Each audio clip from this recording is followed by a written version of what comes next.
Springs is there's people involved who have been involved for a very long time. It's a pleasant club to be involved in. Western Springs is my football home. It's got a really good culture.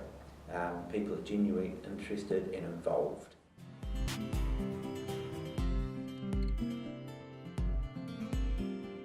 Western Springs really is the involvement of two local clubs, both with a long history in the communities.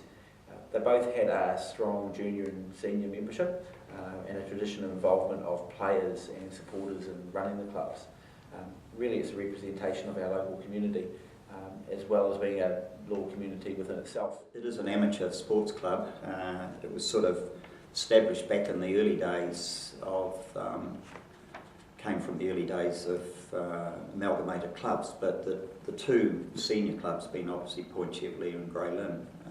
The area that we surrounded was sort of like a central Auckland, so we're covering Point Chev, Westmere, Grey Lynn, Ponsonby and Herne Bay. And out of that we've created the opportunity for kids of from under 9s, which they refer to as juniors now, remember rightly, and youth up to under 16 or under 18, and then onwards up to senior grades for both male and female. So for young boys and girls to play, and the opportunity for males both and females to play senior competitive football.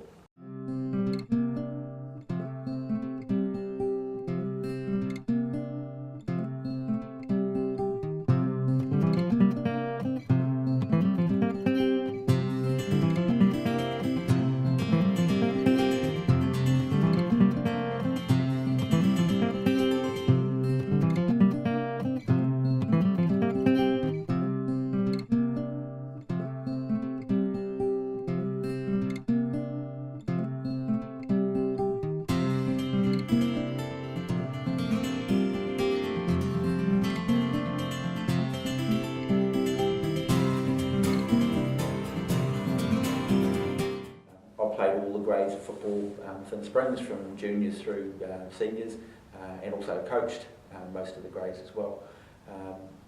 I've seen the kids progress from that I've coached in midgets, go through and play in senior teams as well. My dad was president at Point Chev.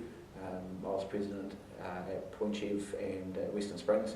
And my son's now playing, so it's really nice to see continuity back within the clubs. I've also got a number of coaches that I've had playing in the club still down there and involved. So it's great people just keep on as a club and involved. It's a good example really of how a club works in the community, both in a sports code and geographically, and tying people in together. Now, we're one of the largest clubs in New Zealand. We've got a fantastic club rooms and a natural amphitheatre. We're sitting in a beautiful green area with 4 fields that we play on. When we started development, we had 2 training fields, and that was it. Now we've got 4 playing fields. It's probably one of the best facilities in the whole of New Zealand.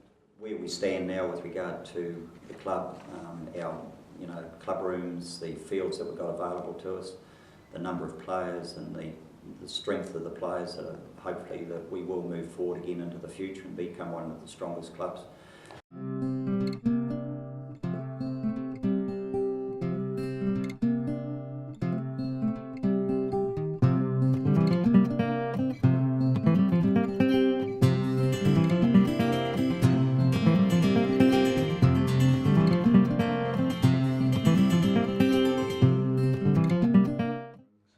We'll continue to grow.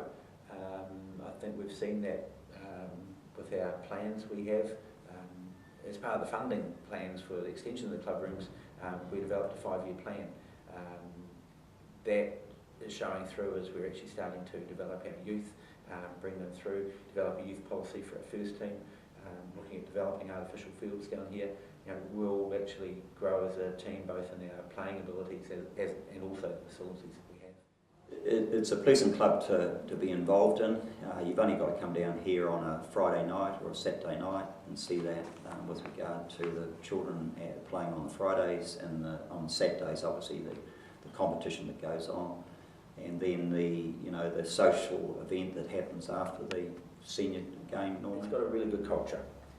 People are genuinely interested and involved.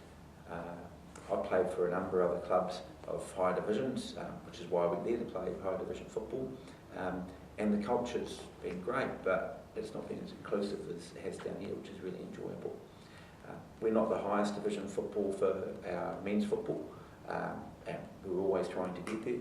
We've even gone as far in the old days of bringing in imported players, but it's a goal. It's not our main goal as an overall club, but it's an important goal. It does though stop a little bit of elitism, so you just haven't got a club that's playing at the highest level is the only thing about it.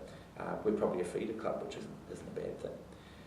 We do have a national title, which a lot of clubs can't say.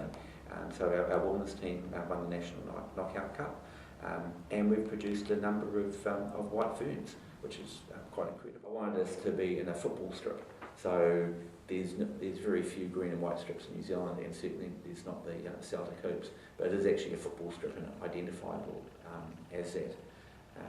So it brought people back in.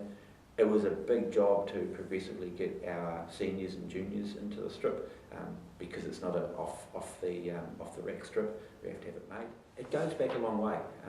Historically, Point Chief played in a solid green top.